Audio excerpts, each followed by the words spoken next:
Yo guys, what is going on? And welcome back to another episode of CM. It's episode number 95, and today we're returning with an impromptu series finale. One last look at the save today, what's been going on around Europe, one final look at our Juventus team, and a look at some of the best players in the world as well. So loads to get through, let's just get straight to it. So we're then with one last look at our Juventus side. Obviously an incredible team which we rebuilt in the space of one season. Amazing three-pronged attack of Chiesa, Vlahovic and Bergwijn. I really should have got this guy. If not 240, then close to it. I think I scored one goal with him in the last 5 or 6 games. I really blew it towards the end there, but even so, great attack, brilliant midfield, and of course the big change at centre half in January. Diaz coming in for Araujo. That was a brilliant piece of business. That 150 mil for Araujo, 75 mil on Diaz, and I used the extra 75 mil to bolster the squad depth. That was a hugely impressive deal that in the January window. But even so, really good team, and no doubt about it, we could still improve the team for season 7 if we were to continue.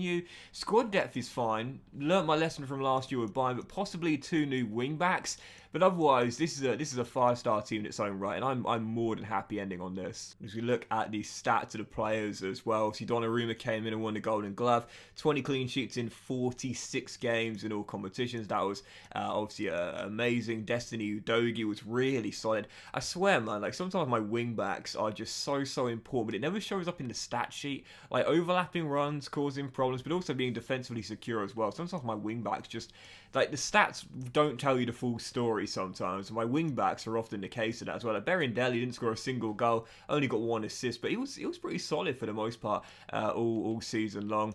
Moving forward, obviously Samuel Ricky, McKennie, new signs. Really, my whole midfield changed. Bruno Guimaraes stayed though, of course. I'm disappointed I didn't get to use Guimaraes as much as I wanted to, due to the fact he was very injury prone. He missed 4 months of the season, but his stats are literally my perfect type of player. You know, box to box, all round, no weak spot whatsoever, and high work rates of high sound. I was disappointed I couldn't use Guimaraes as much as I wanted to, but even so, really solid midfield. Jorginho was a brilliant little pickup on a freebie. I bought this guy off the bench in late game situations to dictate tempo, slow the pace down or speed it up, whatever the scenario required of him.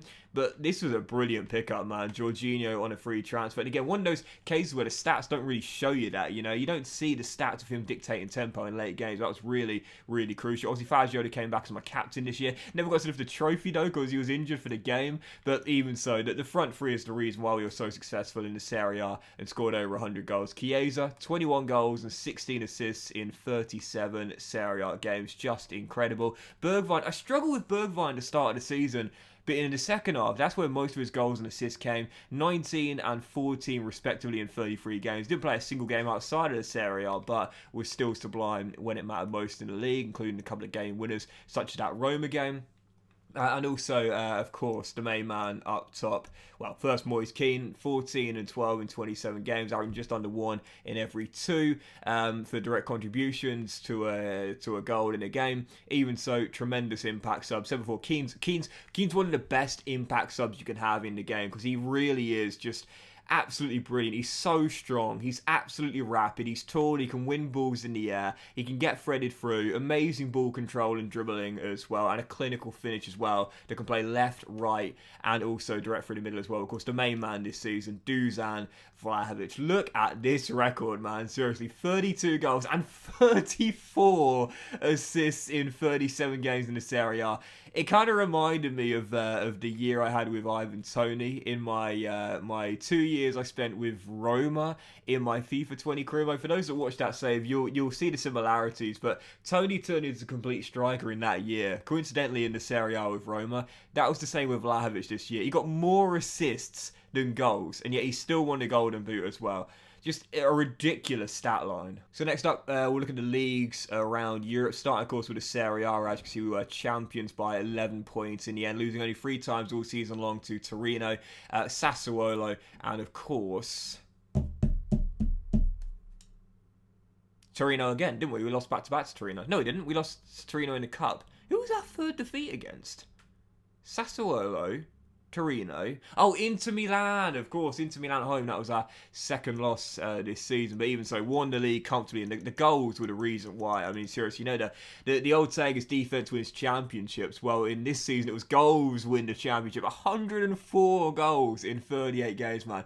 I think that's my top scoring season of FIFA so far. Obviously, technically this year there was a double, but naturally we don't really count this. Not only because it's a glorified friendly, but also because we shouldn't have even played it. We were put in the Super Coppa because of a bug, but we still won it 3-0 because we don't really care about it. The Coppa Italia this year, though, by the way, was won by Torino. And to be fair, Torino this year, I mean, they beat us back-to-back at home, both in the league and in the cup, on their way to beating Spezia in the final as well. I mention it so often, but like in career mode, like, you know, the underdogs often go quite far in cups, so it's not really surprising. We saw, look, Pisa knocking out Sassuolo, you see Genoa knocking out Roma, Spezia knocking out Napoli on their way to the finals. In fact, Spezia, I think, is a Serie B team, aren't they? So that's a Serie B team and Torino in the cup final. That's absolutely incredible. But as for the European competition this year, the Europa Conference League, that was won by Bayer Leverkusen, beating Napoli in the final. Europa Conference League is always fascinating to see who wins it year after year.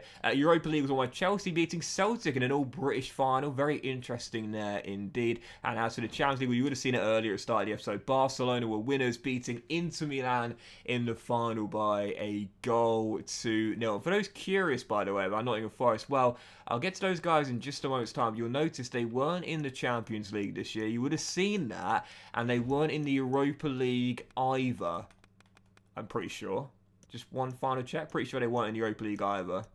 No, they weren't. And Forest have really, really fallen off it since we were in charge. And that is one thing which really grinds my gears about CM. As soon as you leave a team, the AI manager absolutely ruins the side you left. It is so frustrating. So whilst I'm referencing that, I might as well move on to show you exactly where Forest are right now at this point in the save. Well, in the league, as you can see, not even a top 10 finish for Nottingham Forest this year. Yep, really disappointing indeed. 16th place with only 11 wins in 38 games. Only just finishing 8 points clear of the bottom three. I mean, this is a far cry from the side who won the Champions League just 2 years ago, but like I said, it's one of the really bloody annoying things that Spurs won the title about FIFA CM. As soon as you leave a team, like literally as soon as you leave a team, the AI manager is like, right, all this progress, we're going to scrap it and just mess this team up completely, and it is just so annoying. Like I just cannot for the life of me understand why it happens, but it's just so annoying because, again, like it's nice when you leave a team and they do quite well in the following season. You keep an eye out for them. The next season, for sure, they are absolutely shambolic. It really does grind my gears. So, unsurprisingly, Ligue 1 this year was won by Paris Saint-Germain, with Monaco and Marseille finishing in the Champions League group stage places. The Bundesliga, well, of course, we won the title with Bayern last year. The year before, they were trophyless, but now they've finished back-to-back. No such problems for Bayern like Forest had since we left them. They are able to recapture their title, finishing 2 points clear of Borussia Dortmund. Of course, you saw the Serie A. The Serie B, by the way, Spezia finished third. So despite reaching the cup final, they're not even going up. That's incredible, isn't it, man? But as for, where's Venezia? I know they were in Serie A this season, weren't they? But yeah, that's Serie B for you. Palermo, man, 12th place. They're one of the best RTG teams you can use in Italian football for a FIFA CM, by the way. Highly recommend them. And Como as well. Como, beautiful Italian place. And obviously Cesc Fabregas now there. Very interesting team, of course. The Eredivisie, unsurprising, won by Ajax, finishing a whopping 23 points clear of Feyenoord this year. And as for the Liga Portuguesa, Benfica, the boys, 11 clear of Sporting in this save. Go on, boys. So I'll do a couple more whilst I'm here. We should do the Scottish Premiership. That was won by Celtic. It's always either Celtic or Rangers, you know that, and for the most part it's often Celtic as well, finishing clear of their old firm rivals by quite a few points. La Liga was won by Barcelona this year, finishing 2 clear of Atletico Madrid. I have to say, to let you guys behind the curtain, if I was going to do another season in this save, my next team was going to be Real Madrid. I checked the other leagues after the Serie A finale in the last episode, and I saw how badly Real Madrid finished this year. 4th place, only 2 points into a Champions League spot, and finishing 10 clear of Barcelona. Real Madrid would have been my next team, but the reason why I'm not going to do that is because last year I used Real Madrid for a year, and I thought, yeah, you know, like I try not to manage like the same team after a year, if that makes sense. I try to at least leave it 2 years before I use the team again. But yeah, Real Madrid 4th place this year. They would have been a great team to move on to next, but since I did them last year, I thought it was a little bit too soon. We did a Turkish Super League as well. Galatasaray 8 points clear of Başakşehir in the Turkish League this year, and of course the MLS is sort of like just starting at this point. Really, we're not just starting, we're a third of the way through. Atalanta United right now are leading the way in the MLS this season. 2018, my goodness. Our 2 conferences, of course. So, let's end with a look at some of the best players in world football and the higher potential players. Well, of course, starting with none other than Kylian Mbappe, of course. I think you know what his rating will be, because after 2 years, it pretty much stays the same. 95 rated Kylian Mbappe. Will he be scoring against England in the quarterfinals? Well, I guess we'll have to wait and see, even though remarkable stats here. Just absolutely incredible. Let's move on to Erling Haaland next. Of course, signing from Dortmund to Manchester City in the save. He's still there for those curious, now 94 overall, 27 years old. I think that is his full potential as well, 94. Personally, I think it should match Mbappe's at 95, but I do wonder, and I've always had this fear as I'll run you through more to talk about this, I've always wondered whether EA do this on purpose, where the cover star is always slightly better, either in terms of overall or potential, than the vast majority of players. Because for a while there was always that debate, you know, Messi and Ronaldo being the same overall, or possibly Messi being 1 rating higher. And a lot of people wonder it was because of Messi's long-standing relationship with EA. I do wonder, and I'd love to know what your opinions are on this as well, but do you think that Mbappe, the reason why his potential is 1 rating higher than Haaland's is because of his partnership with Electronic Arts? It's just a conspiracy theory. I'm not saying that shouldn't be the case, but in my opinion, I think it should be even. I think Mbappe and Haaland should have the same potential. That's just me, because, you know, I'm a massive Haaland fanboy. Always have been, always will be. But, yeah, just curious. What do you guys think about that? Do you think that's the reason why Mbappe is just 1 rating higher? Or do you think that EA don't take into consideration the partnership and, yeah, just have it based on what they think the player will turn out to be in the future? I don't know, it's an interesting one, isn't it? If it was me, like if I was Mbappe, I'll put that in my clause. I'd be so petty. I would be so petty. I'd be like, yeah, look, Erling's a great striker, guys, I know that, but make sure that my potential is just slightly higher. I want to be the highest potential player in FIFA. Let's do a couple more. Frenkie de Jong, of course, with Barcelona. I think he's moved on in the save. Yeah, he's Man City as well. My goodness, what a stacked team they have got at this point in the save. And, of course, in real life as well. Obviously, we had Florian Wirtz with us last season with Bayern Munich, so you'll see his stats. It's crazy to think last season I struggled with him at the start of the campaign. It took me ages for him to get his first goal, I think. But even so, 90 rated playmaker, now 25 years old. Unbelievable that this guy could still get even better at this point in the save. Just done our 6 seasons. Jude Bellingham, of course, the England wonder kid, having a fabulous World Cup, of course. His parents, man, like, seriously. Mark is on Twitter, and he seems like such a great guy, and his mum, Jude's mum, Denise, as well. Great parents, you can definitely tell, for raising Jude. And obviously Joby, the young brother, is in the Birmingham Academy as well. For those that have wondered whether Joby is in the game, he is indeed. Joby Bellingham is also... Have I spelled it wrong? I know he's in the game. Is it maybe it's not on this patch. Alright, I just looked it up. He's not available on this patch. So you'll need, I think it's the October the 26th, I think it is, when Bellingham's brother, Job or Joby, becomes available. I think it's October the 26th or something like that. I'm not too sure. But anyway, after a few patches, he's available, but not from the base game. That's a shame. But his potential, I just checked it on FIFA. It is 81. Man, can you imagine being like the Bellingham brothers' parents, Mark and Denise, man? Like, seriously, you got one who is just like one of the best wonder kids in the world right now and is doing bits for the English national team as well. Every club in world football will want to have him. And how's his younger brother doing? He's in the Birmingham Academy at 16 years old. Or he's come through it, I should say. And there's no doubt about it. He's got a really bright future as well. Imagine being the parents of those 2 boys, man. Seriously, it's incredible. Edison, now 34 years old. One of the highest potential goalkeepers in the game. Now 91 overall. Still, of course, at Man City as well. No doubt about it. Edison, I think it's Edison that said he started his career in midfield, or he used to play as a youngster in midfield, possibly as a kid in junior football. But even so, he's kicking stat, 97. Oh my god, seriously, just absolutely incredible. I do feel sometimes that distribution in FIFA from goalkeepers is quite... I'm not sure what the word is here, but it's not worked on the way it should be. I mean, having Ederson doesn't really feel any different to any other goalkeeper in terms of distribution. Oh, De Bruyne's a free agent now. No way. I could have had him this year. KDB's a freebie. No way. But, it's true. Like, goalkeepers' distribution is like, Ederson's distribution is one of the reasons why he is one of the very best goalkeepers in world football. But in the game, it's like it's not really translating into his worth, if that makes sense. Does that make sense? Do you know what I'm trying to say here? There should be something that elevates a goalkeeper like Ederson above others because of the distribution they've got. It's kind of frustrating that, like I said a moment ago there, like you don't really feel it makes much of a difference, to be honest here. Lewandowski's retired, interestingly enough. Okay, fair enough. Messi is definitely retired, as is Cristiano Ronaldo, for those curious as well. So they've both gone at this point in the game. I think Messi retired in season 3, I think.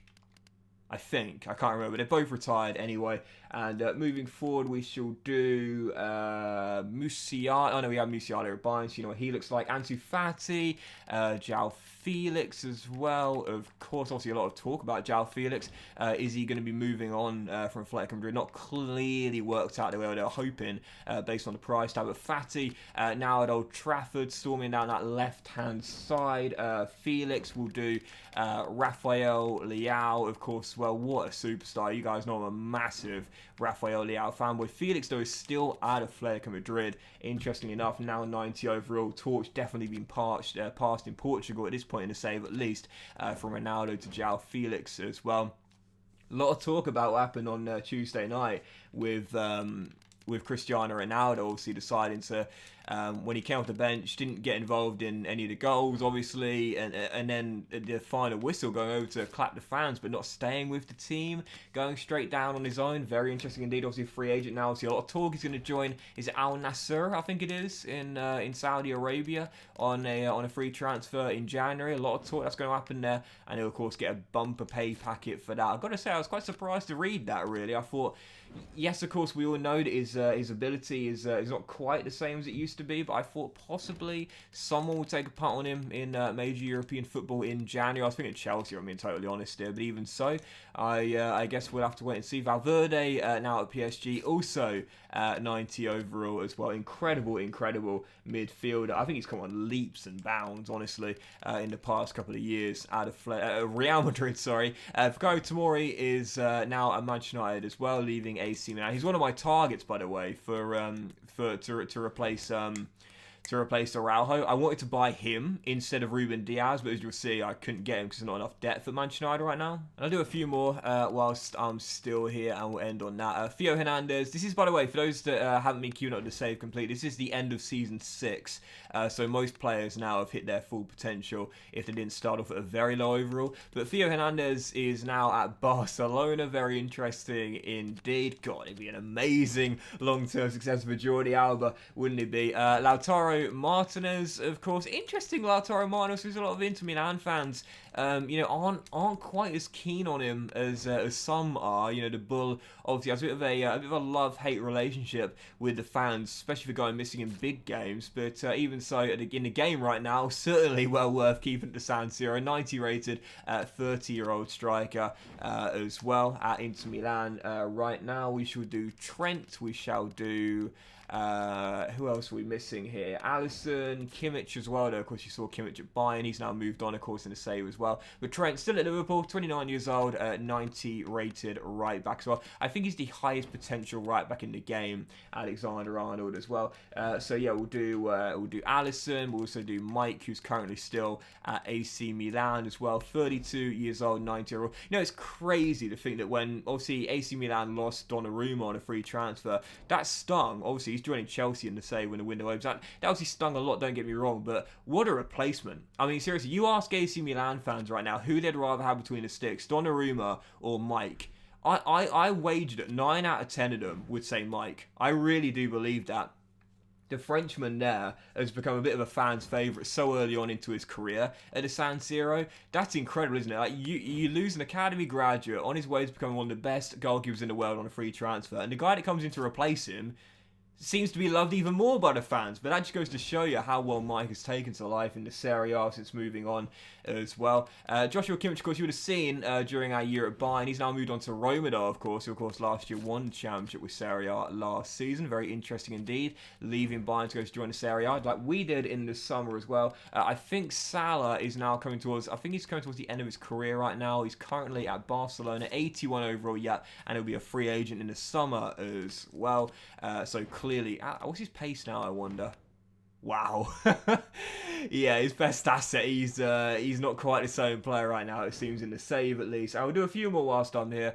Starting with Marquinhos, one of the best CBs you can buy in Season 2 in the save, available on a cut price deal. Still there at PSG. I know he's at Atletico Madrid now. 90 rated still, though, but definitely about to decline sooner rather than later. But Marquinhos is one of the best CBs to buy in Season 2 in a CM because he's available on a cheap deal because his contract ends in 24 months by the time you start the saves. You can get him on a cheap deal, and well, you see it there, he doesn't decline quickly, if at all, for at least a few good years. So he's a brilliant player to bring in on a cheap deal. Van Dijk is Atletico Madrid as well. Obviously now down to 81 overall, but still some great defensive stats at 36. And let's do a few more whilst I'm here. Let's do a couple of the English lads. Starting though with the Uruguayan Darwin Núñez. I know some people will be curious to see what's happened to the Uruguayan. He's still at Liverpool, 89 rated, 6'1", the former Benfica striker is on fire.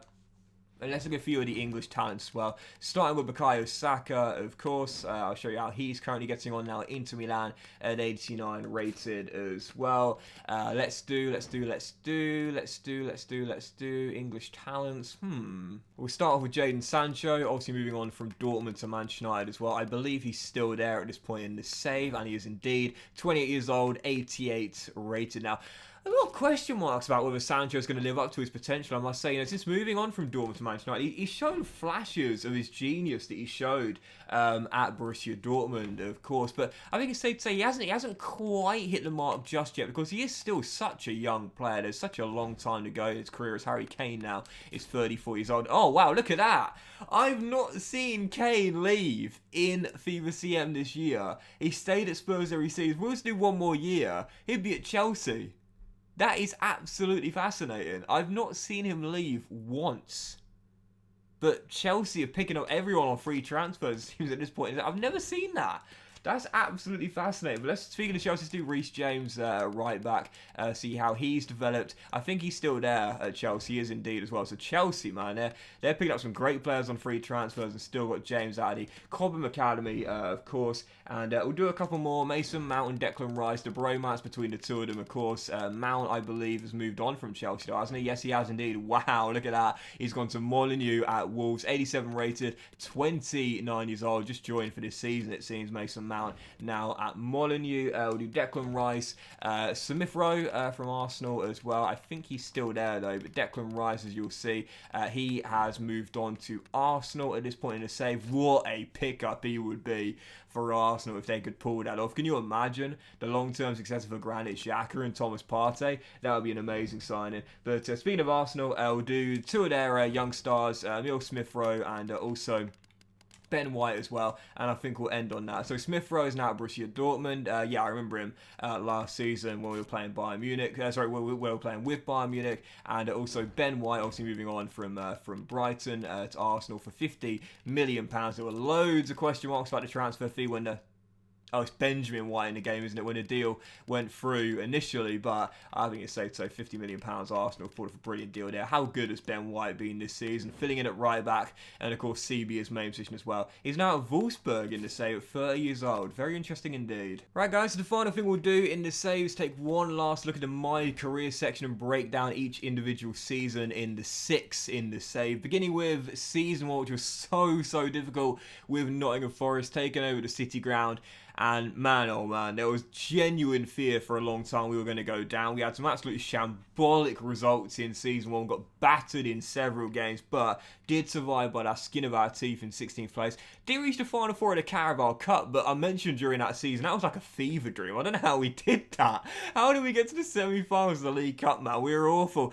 Second season, though, I thought we really came on leaps and bounds. I think Season 2 was where we made our most amount of progression. We finished in 7th place in the Premier League, and of course should have gone into Europa Conference League, but not for the last time in the save. It bugged out and put us in the Europa League instead. During that season, we took advantage of the bug and managed to win the Europa League for our first major honour of the save as well, beating Inter in that ridiculous final where we scored basically the final kick of the game in extra time to send it to a penalty shootout. Donny van der Beek, I've never seen a player go from 0 to hero quicker than that. That was unbelievable. But finished 4th as well to qualify for the Champions League. And in our final year with Nottingham Forest, as you'll see, treble winners with Nottingham Forest. Not only did we win the Super Cup at the start of the season, not that we really care about that, but we won the Premier League, the FA Cup, and also the Champions League as well, that demolition job over Inter Milan too. That was a dominant season, and without a shadow of a doubt, the best one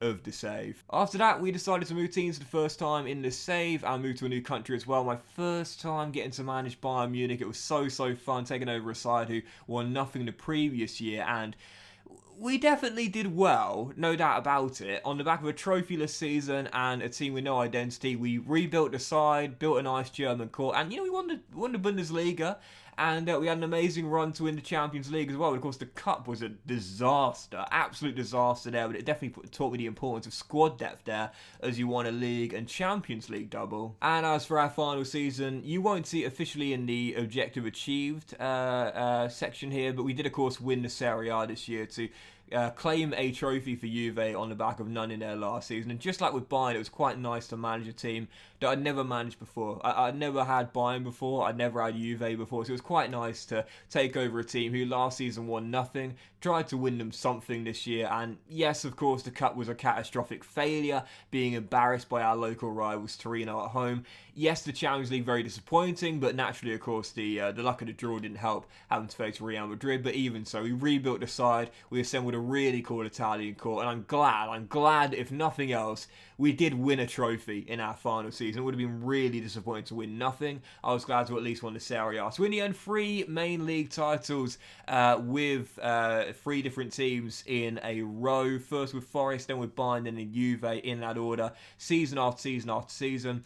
We won 3 Continental Cups. Obviously, it was 1 Europa League and 2 Champions Leagues as well. It would have been amazing to have won 3 CLs in a row of 3 different teams. I don't think I've ever done that before in a row, but even so, it wasn't to be. And of course, only the 1 domestic cup in the save. That was quite disappointing, the FA Cup back in Season 4, but that was probably the only letdown of what was otherwise a really good save. Obviously, our biggest loss was the 5-0 defeat to Chelsea back in Season 1 with Nottingham Forest. The biggest win, though, came, of course, this season with Juve, 7-0 against Celtic. My biggest win in FIFA this year. That was incredible at Celtic Park as well. My record transfer fee was £130 million. That shouldn't be right. Should be 150 mil. That's not right at all. That should be 150 mil. I guess maybe because the season hasn't ended, it's not taken that into consideration, but it should be Araujo's 150 mil. But even so, I earned just under £20 million in my whole career, if only. And as for my total record in the end, 2 games short of finishing with 300 games played, but an amazing win ratio, winning 188 out of 298, drawing 48 times and losing 62 as well. We conceded 336, but 633 goals in total across 6 different seasons, averaging over 100 goals per season. That is pretty impressive. So that is going to do it, guys. That is going to do it. Thank you so much for watching the special in-depth look at the save. I hope you have enjoyed it. I hope you enjoyed the series finale and the whole season and the whole series as a whole as well. I really do appreciate it. Much love to every single one of you. Thank you for watching my first main career mode of this season in FIFA 23. But I'm going to start a new project tomorrow morning, and I'm really looking forward to it as well. I quite fancy doing something different. I quite fancy doing an RTG. I won't spoil it for you, but I really think you guys are going to enjoy it. So we'll be beginning tomorrow morning at around 10 or 11 a.m. UK time. And yeah, I'm really excited for you guys to see what I've got in the pipeline. Thanks for watching, guys. Much love to you all. Appreciate all the support on this series. And I will see you for a brand new FIFA RTG tomorrow morning. I'll see you then.